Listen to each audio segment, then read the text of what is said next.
नमस्कार मित्रांनो, स्वागत आहे तुमचं आपल्या चॅनलवर। आज आपण एका महान संतांच्या जगद्गुरू संत तुकाराम महाराजांच्या एका अद्भुत अभंगाचा अर्थ समजून घेणार आहोत। हा अभंग आपल्याला निसर्गाशी आणि सर्व जीवांसोबत कसं एकरूप व्हायचं ते शिकवतो। पण त्याआधी तुम्ही जर आपल्या चॅनलवर नवीन असाल तर सबस्क्राईब करा, बेल आयकॉन दाबायला विसरू नका, जेणेकरून आपले असेच माहितीपूर्ण व्हिडिओ तुमच्यापर्यंत सर्वात आधी पोहोचतील। हा व्हिडिओ आवडल्यास लाईक करा, आपल्या मित्रमैत्रिणींसोबत शेअर करा।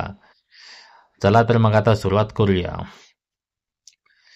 वृक्षवल्ली आम्हा स्वरे वनचरे, पक्षी सुस्वरे आवळती, येणे वनांतरी सुखे राहसी, आम्ही आनंद सी वास करू। जे का दयाळूभूते तयाशी न मनू दुखवा, आमचे जीवी न करी हिंसा, तुका म्हणे ऐसे बोलती साधू, जेणे पावन अवघा विश्व।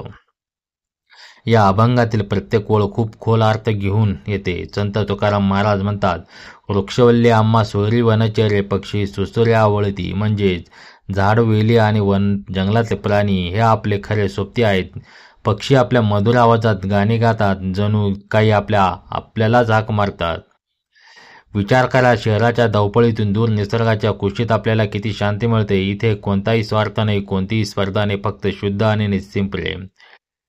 येणे वनांतरी सुखे राहुनी, आम्ही आनंदाने वास करू, म्हणजे या वनात मुख्य सुखाने राहून आपण आनंदाने जीवन जगूया। निसर्गाच्या सानिध्यात राहिल्याने आपल्याला एक वेगळाच आनंद मिळतो, एक वेगळी ऊर्जा मिळते। आपण आपल्या आजूबाजूच्या असलेल्या प्रत्येक गोष्टी सौंदर्य आणि आनंद शोधता येतो। हेच संत तुकाराम महाराज आपल्याला शिकवतात। जे का दयाळूभूते तयाशी न मनू दुखवा, आमुचे जीवी न कर हिंसा। याचा अर्थ असा की जो कोणी दयाळूभूते म्हणजे जीवजंतू आहेत त्यांना कधीही दुःख देऊ नका। आपल्या मनात कोणत्याही जीवांसाठी हिंसा किंवा वाईट विचार नसावा।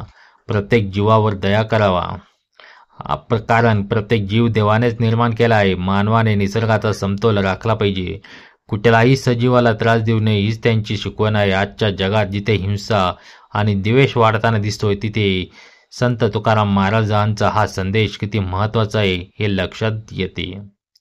आणि शेवटच्या ओळीत ते म्हणतात, तुका म्हणे ऐसे बोलते साधू, जेणे पावन अवघा विश्व।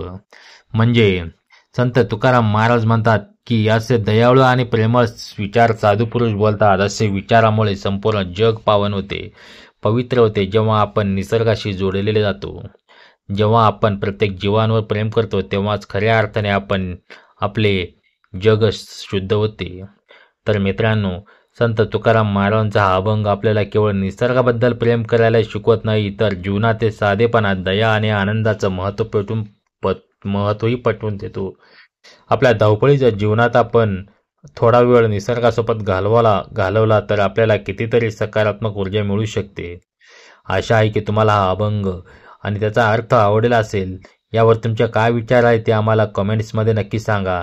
पुन्हा भेटूया पुढच्या व्हिडिओमध्ये। तोपर्यंत निसर्गाशी जोडून राहा आणि आनंदी राहा। धन्यवाद।